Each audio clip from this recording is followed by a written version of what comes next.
하나님께서 오늘 예배 가운데 주시는 은총의 말씀은 구약성경 사무엘하 9장 1절로부터 13절까지의 말씀입니다. 한 절씩 교독하겠습니다. 다윗이 이르되 사울의 집에 아직도 남은 사람이 있느냐? 내가 요나단으로 말미암아 그 사람에게 은총을 베풀리라 하니라.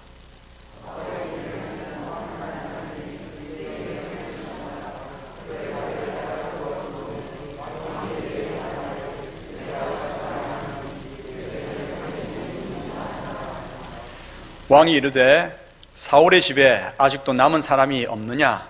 내가 그 사람에게 하나님의 은총을 베풀고자 하노라 하니 시바가 왕께 아뢰되 요나단의 아들 하나가 있는데 다리 저는 자니이다 하니라.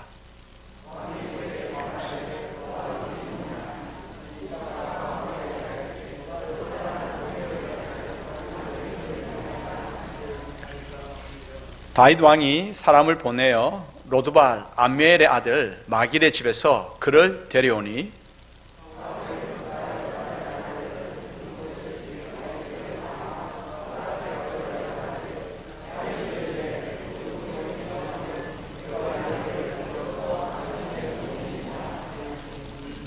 다윗이 그에게 이르되 무서워하지 말라. 내가 반드시 내 아버지 요나단으로 말미암아 내게 은총을 베풀리라. 내가 내 할아버지 사울의 모든 밭을 다 내게 도로 주겠고 또 너는 항상 내 상에서 떡을 먹을지니라 하니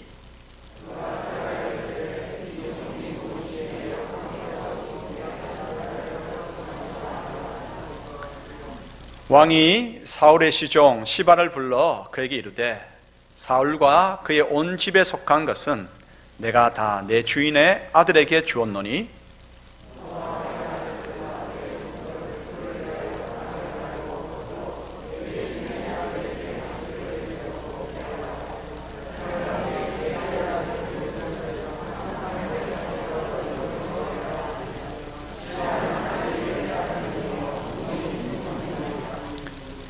시바가 왕께 아뢰되 내 주 왕께서 모든 일을 종에게 명령하신 대로 종이 준행하겠나이다 하니라. 무비보셋은 왕자 중 하나처럼 왕의 상에서 먹으니라.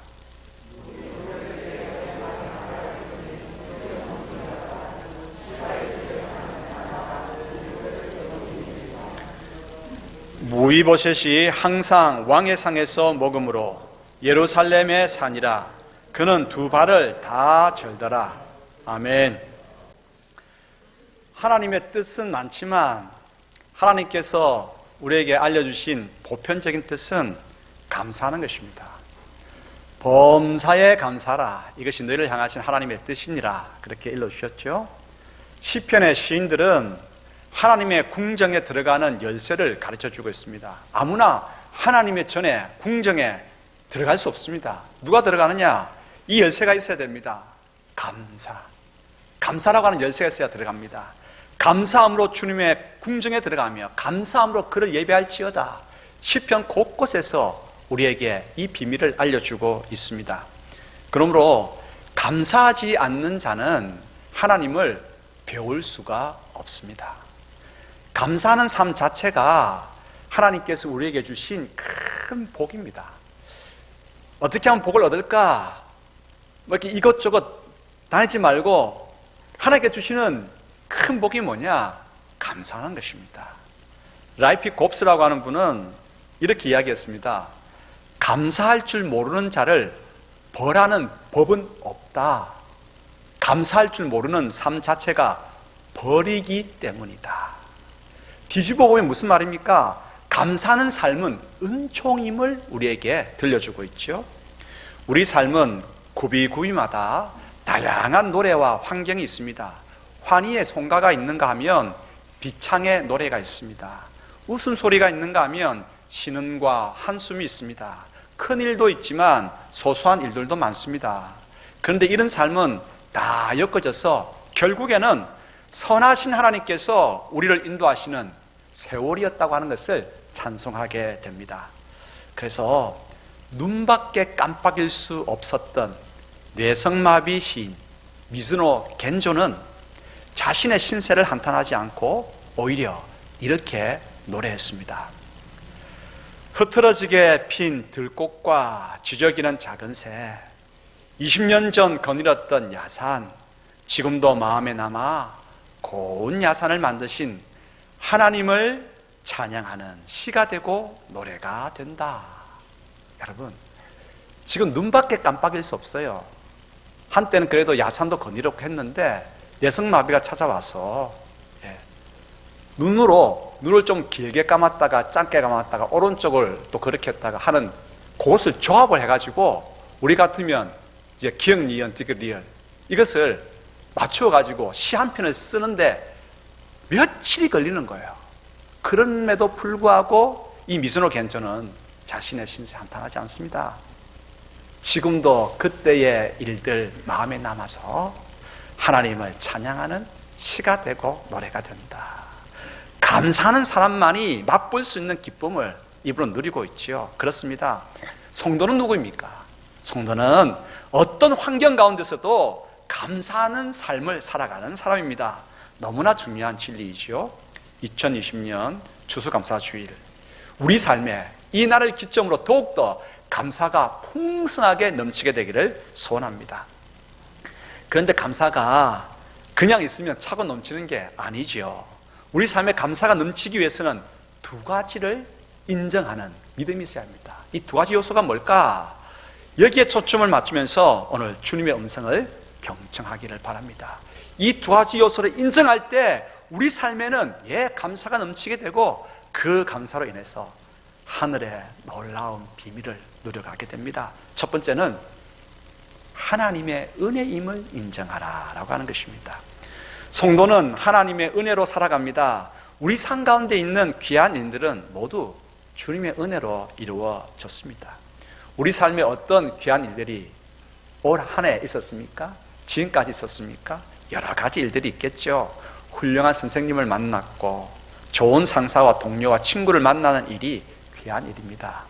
사업과 직장과 학업에 풍성한 열매가 있었던 것이 귀한 일입니다. 배울 수 있고 투자할 수 있고 준비할 수 있는 기회가 귀한 일입니다. 완전히 엎어졌다가 다시 기적같이 일어난 일이 귀한 일입니다. 중한 질병에 걸렸다가 건강하게 된 것이 귀한 일입니다. 오늘 본문에는요, 무비보셋이라고 하는 사람이 나옵니다. 완전히 엎어졌다가 기적같이 일어난 사람입니다. 그 이야기를 한번 같이 생각해 보기를 원합니다. 그는 이스라엘의 초대 임금 사울 왕의 손자입니다. 왕위를 이을 왕세자 요나단의 아들입니다. 길보아산 전투에서 사울 왕과 요나단이 전사하지 않았다고 한다면 그는 왕위를 이었을 수도 있을 겁니다. 그러나 지금은 아닙니다. 지금은 사울 왕에게 쫓겨다니며 험한 세월을 보내야 했던 다윗이 정권을 잡고 있습니다. 왕조가 바뀌면 모든 나라의 역사를 들춰보면 왕조가 바뀌면 어떻게 하나요? 화근을 없애기 위해서 옛 왕조의 후손은 다 제거하는 것이 보통입니다. 이 사실을 무이보셋은 잘 알고 있었습니다. 그래서 지금 무이보셋은 꼭꼭 숨어 있는 것입니다. 그러다 보니까 가진 것은 없고 하루하루 겨우 힘들게 살아가고 있습니다. 옷 투정, 반찬 투정, 이것은 무이보셋에게는 사치였습니다. 그런데 다윗이 무이보셋을 찾아내었습니다. 왕궁으로 들어오게 합니다. 그 소식을 듣고 이 무이보셋이 얼마나 두려웠겠습니까? 말은 왕궁으로 초대한다라고 하는 말을 하고는 있지만 어떤 속임수가 있을까? 온갖 생각으로 힘들었을 겁니다. 죽은 목숨, 바로 이 경우에 사용되는 것 아닐까요? 하지만 다윗은 무이보셋을 판가히 맞아줍니다. 앞으로 왕의 상에서 함께 식사하게 될 것이라고 말합니다. 이것은 단순히 밥같이 먹자고 하는 것이 아닙니다. 계속 한 상에서 밥을 먹는다? 왕자로 대우해 주겠다라고 하는 그의 본 위치를 회복시켜주는 일이었습니다. 그것뿐이 아니었죠. 몸종들을 두어서 섬기도록 했고 또 살아갈 토지를, 옛 사울왕이 가졌던 토지를 다 돌려주었고 필요한 것들을 공급하였습니다. 무엇보다도 왕자의 지위를 회복시켜준 일, 참으로 귀한 일입니다. 원래 왕자였죠. 하지만 원래 왕자였지만 완전히 왕권이 바뀌었습니다. 도망가게 되었고 은둔자가 되었습니다. 원수일 수도 있는 다윗에 의해서 지금 부름받고 다시 왕자로 그 지위가 회복되게 되었습니다. 다윗 왕과 식사를 함께 할 수 있게 되었습니다. 앞으로 계속해서 식사를 함께 합니다. 무비보셋에게 정말 생각하지 못한 일이 일어났습니다. 인생이 무비보셋에게 완전히 그 인생이 반전되는 역사가 일어났죠. 이같이 귀한 일이 어떻게 생겼겠습니까? 어쩌다 보니까 생겼겠습니까? 하나님의 은혜입니다. 귀한 일들은 어쩌다 발생한 일이 아닙니다. 아주 희박한 가능성이 현실로 일어난 일이 아닙니다. 하나님의 은혜입니다. 성도는 이 믿음을 고백할 수 있어야 합니다. 우리는 누구입니까? 죄인입니다. 엄청난 죄인입니다. 어떤 분은 이렇게 말을 하더라고요. 우리는 죄로 밥 말아 먹는다. 그렇게 말을 해요. 그게 옳다 싶습니다. 우리는 죄를 회개하는 그 순간에도 죄를 짓습니다. 우리는 어찌할 수 없는 죄인임을 고백할 수밖에 없습니다. 그런데 죄인을 위해 십자가에 못 박히신 예수님 덕분에 하나님의 자녀가 되었습니다. 하나님의 자녀가 될 만한 조건에 합격해서 주님의 자녀가 된 것 아닙니다. 결코 아닙니다. 무조건적입니다. 불가항력적입니다. 길이 참으시는 하나님의 손길이 우리 위에 덮여졌기 때문에 우리는 하나님의 자녀가 되었습니다. 하나님의 은혜입니다. 무비보셋이 그렇지 않았습니까? 원수일 수 있습니다. 다윗은. 근데 다윗이 숨어있는 자신을 찾아내어서 왕궁으로 부르고 그를 반가이 맞으면서 앞으로 너는 나와 함께 내 상에서 먹게 될 것이다. 그런 은총을 베풀거든요. 내 상 가운데 있는 귀한 일들은 모두 하나님께서 베풀어 주신 은혜로 주어진 일들입니다. 우리 삶의 감사가 넘치기 위해서는요, 무엇보다도 귀한 일들은 하나님께서 은혜로 주신 것임을 인정해야 합니다. 그럴 때 감사는 우리 삶에서 끊어지지 않고 차고 넘치게 됩니다. 귀한 일이 하나님께서 베풀어 주신 은총입니다. 은혜입니다. 인정하게 될 때 나머지 모든 소소한 일들도 하나님의 은총임을 인정하고 고백하게 되겠죠. 그러한 감사를 고백하는 자들에게 하나님은 약속대로 계속해서 귀하고 참으로 풍성한 은혜를 끊임없이 공급하여 주시고, 그래서 그 은총을 맛보고 우리는 계속해서 감사합니다. 주님 감사합니다. 감사합니다. 할 수 있는 것이죠. 두 번째로 우리가 인정해야 될 것이 또 한 가지가 있습니다. 첫 번째가 하나님의 은총임을 인정하는 것이라고 한다면, 두 번째는 하나님의 주권을 인정하는 것입니다. 무비보셋은 숨어있던 곳에서 발각이 되어서 다윗이 있는 왕궁으로 가게 되었습니다. 여러분, 걸어서 갔을까요? 걸어서 갔을까요? 오늘 성경을 읽었는데 기억나십니까? 그는 걸어서 가지 못했습니다. 양다리를 절었기 때문에 절면서 군사들의 부축을 받으면서 겨우 왕궁에 이룰 수 있게 되었습니다. 왜 저랬을까요? 너무 그냥 충격적인, 발각이 되고 왕궁으로 오라, 잘못하면 이게 죽을 수도 있다라고 하는 그 절망감 때문에 너무 놀라서 힘이 빠져가지고 다리를 절었을까요? 아닙니다. 어렸을 때부터 사고로 양쪽 다리 모두를 절었습니다. 하나님께서 무비보셋의 인생을 반전시켜 주시는 그런 은혜를 주신다고 할 때에, 이왕이면 몸이 건강한 상태에 그런 반전의 역사가 있었다고 하면 다시 왕자로 복권이 되고, 이제 그 후에 자신의 삶을 얼마나 잘 갖고 갈 수 있었겠습니까? 그런데 지금 양다리를 다 저는 상황 가운데서 부름을 받게 되었죠. 무비보셋은 모르긴 해도 많은 세월 동안 자신이 양다리를 절게 된 것에 대해서 불평했을 수 있을 겁니다.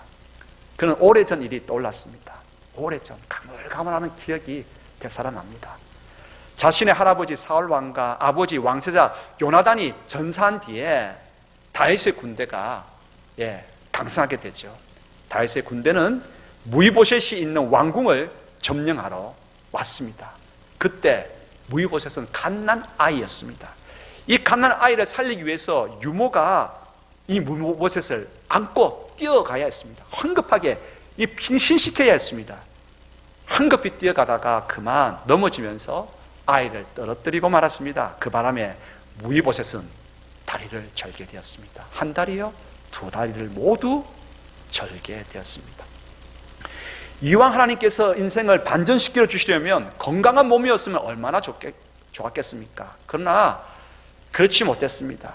건강한 몸이었다면 더 그 복권된 자신의 지위 속에서 더 잘 자신의 삶을 갖고 갈 수 있었을 텐데 그러지 못했죠. 우리가 성경을 읽으면서 무이보셋도 그렇게 생각했을 것 같아. 우리도 무이보셋이 건강한 몸으로 복권이 되었다고 한다면, 그 지위를 다시 얻게 되었다면 더 잘할 수 있을 것 같았는데 그런 생각을 합니다. 그런데 말입니다, 이것이 우리의 한계인 거예요. 내일 일을 알지 못하는 피조물인 인생의 고백입니다. 여기서 하나님의 주권에 대해서 살펴보십시다. 하나님의 주권은 하나님의 뜻대로 모든 일들을 처리해 나가심을, 그런 하나님의 권능을 이야기합니다. 하나님께서 세상의 모든 일들을, 개인의 삶을 인도해 나가실 때 내 뜻대로 하지 않으십니다. 대중의 계획대로 하지 않으십니다. 하나님의 뜻대로 인간의 개인의 역사도 그리고 우주의 역사도 이끌어 가십니다. 요즘 드라마는요, 작가가 있죠. 드라마 작가가 각본을 쓰지 않습니까? 그런데 각본대로 쭉 진행하다가 이게 시청률이 막 높아지면 창을 하나 띄웁니다. 여러분들이 참여해 주십시오. 시청자들이 참여해 주십시오. 그러면서 앞으로 이 드라마가 어떻게 진행되면 좋겠습니까? 맞다. 그 주인공이 참 이렇게 됐으면 좋겠어요. 그가 참 안 아팠으면 좋겠어요. 막 그러면서 이게 시청자들이 드라마가 이렇게 됐으면 좋겠다고 막 이야기를 하는 거죠. 많은 사람들이, 시청자들이 그렇게 이야기하면 이제 드라마는 내용이 살살살살 바뀝니다. 그렇게 되면 방송국은 시청률이 올라서 좋고, 시청자는 자신의 뜻대로 드라마가 진행되니까 더 기쁘게 드라마를 보는 것이죠. 하나님께서는 어떻게 하실까요? 사람들이 하나님 이렇게 하셔야 됩니다 라고 많은 사람들이 이야기했을 때 하나님께서 그렇게 따르겠습니까? 방송국처럼 말입니다. 하나님께서는 자신의 뜻을 결코 굽히지 않으십니다. 아무리 사람들이 강하게 말을 해도 눈도 끔찍하지 않으십니다.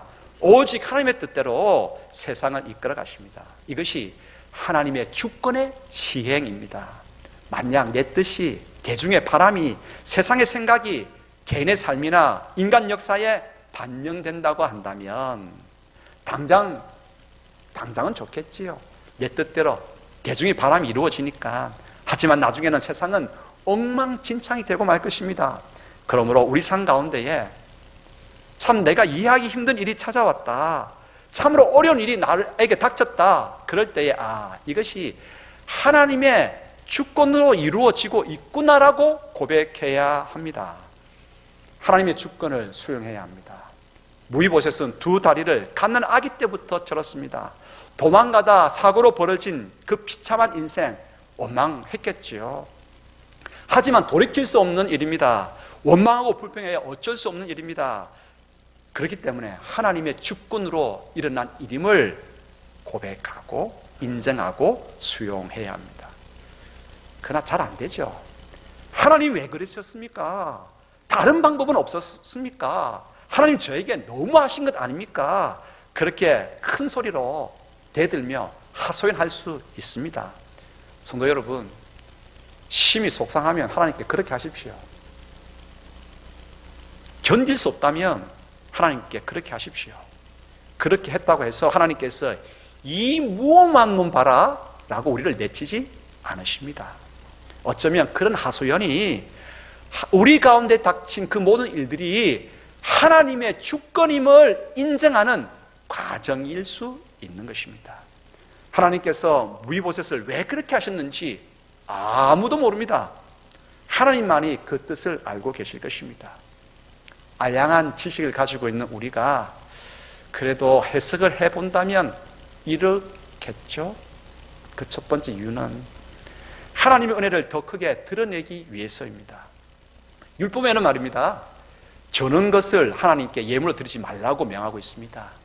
또 몸에 이상이 있는 자는 하나님 앞에, 왕 앞에 서지 못하도록 그렇게 규례를 정하고 있습니다. 그런데 이 규례의 원뜻을 살펴야 돼요. 사람은 한 푼이라도 아끼려고 하는 인색한 것이 죄인의 인간의 본성입니다. 절거나 좀 먹었거나 재물 가운데 그러한 흠이 있으면 재물값이 높아지겠습니까? 떨어지겠습니까? 다 아시죠? 한 푼이라도 아끼기 위해서 더 싼 재물로 하나님 앞에 예배하려고 하는 것이 죄인의 마음입니다. 하나님께서 말씀하십니다. 그런 재물은 내가 받지 않겠다는 겁니다. 그래서 뭔가 이상이 있는 것으로 나에게 나오지 말라. 최선을 다하려고 하는 것입니다. 큰 것 바라는 것이 아니라 작더라도, 내 형편 속에서 작더라도 그러나 최선을 다하는 것이, 온전한 것을 드리는 것이 하나님께서 이 율법을 명하신 원뜻입니다. 온전한 자가 하나님 앞에 서게 될 것이다. 온전하지 못한 자는 하나님 앞에 서지 못한다. 이 하나님 율법도 마찬가지입니다. 우리의 마음도, 우리가 또 하나님 앞에 서고자 했을 때 준비하는 모든 것도 최선을 다하라고 하는 것입니다. 최선을 다하라고 하는 것입니다. 그래서 이 뜻이 온전한 자만이 하나님 앞에 설 수 있다. 저는 자는 서지 못한다. 저는 것은 하나님 앞에 드리지 못한다라고 하는 율법의 원뜻입니다. 하지만 지금 다윗이 무이보셋을 자기 앞으로 불러들일 때에 신하들은 뭐라고 이야기합니까? 보니까 무이보셋이 양다리를 다 절고 있거든요. 그래서 이야기합니다. 왕이시여, 지금 저러한 사람을 왕 앞으로 불러들이면 구설수에 오를 수 있습니다. 왕이 율법을 어겼다고 사람들은 말할 수 있고, 지금 겨우 왕권을 지금 안정시켜 놓았는데 흔들릴 수 있습니다. 왜 구설수에 오르려고 그렇게 하십니까? 무이보셋을 빨리 내치십시오 이야기합니다. 근데 다윗은, 물론 성경에는 그런 잔잔한 이야기는 하고 있지 않습니다. 어떤 다윗을 우리는 그릴 수 있겠습니까? 냅둬라, 놔둬라. 왕인 내가 구설수에 오르면 내가 감당하겠다. 나에게 오도록 해라. 자, 여러분들이 한번 판단해 보시기 바랍니다. 양다리를 저는 무이보셋이 신하들의 부축을 받으면서 겨우 왕 앞으로 오게 되었을 때, 우리가 그 자리에 있었고 우리가 그때의 백성이고 그때의 신하들이라고 한다면 우리는 어떤 생각을 하겠습니까?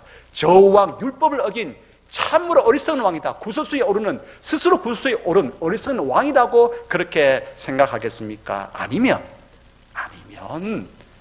참으로 긍휼을 베푸는 선한 왕이라고 이야기하겠습니까? 다윗 왕은 자신의 뜻을 굽히지 않습니다. 굽히지 않는 까닭이 있어요. 요나단과의 우정으로 한 약속이 있었거든요. 이 남녀 간의 사랑보다 요나단 왕자와 다윗과는 더 뜨거운, 남녀 간의 사랑보다 더 뜨거운 우정이 있었습니다. 그래서 이런 약속을 하죠. 다윗인 내가 잘 되게 될 때에 요나단 당신의 자녀들을 내가 꼭 돌보겠다 약속합니다.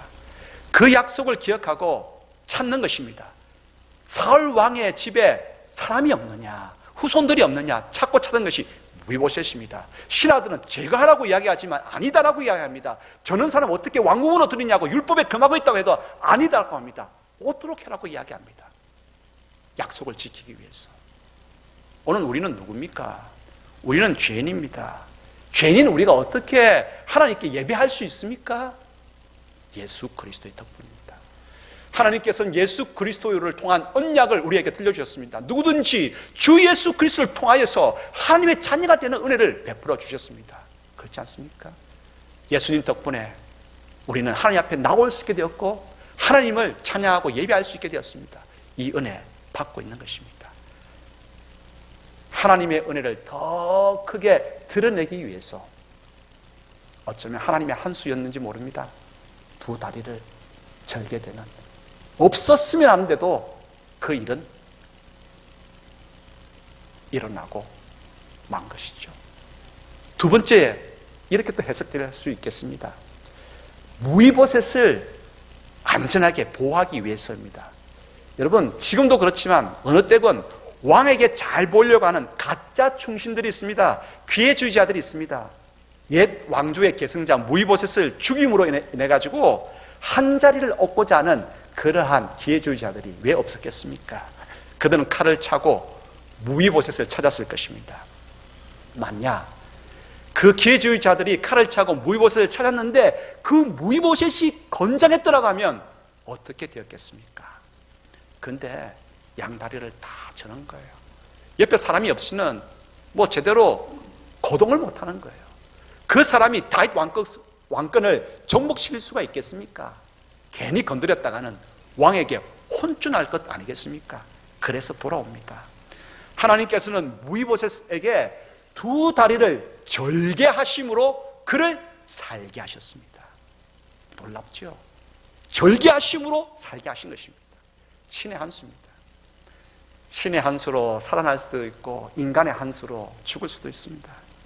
인간의 꾀를 버리고 하나님의 한 수, 이것이 정말 없었으면 좋겠다라고 생각한 것이 그를 진짜 보호하고 진정한 반전의 역사를 주시려고 하는 하나님의 한 수였구나 인정하게 되는 것입니다.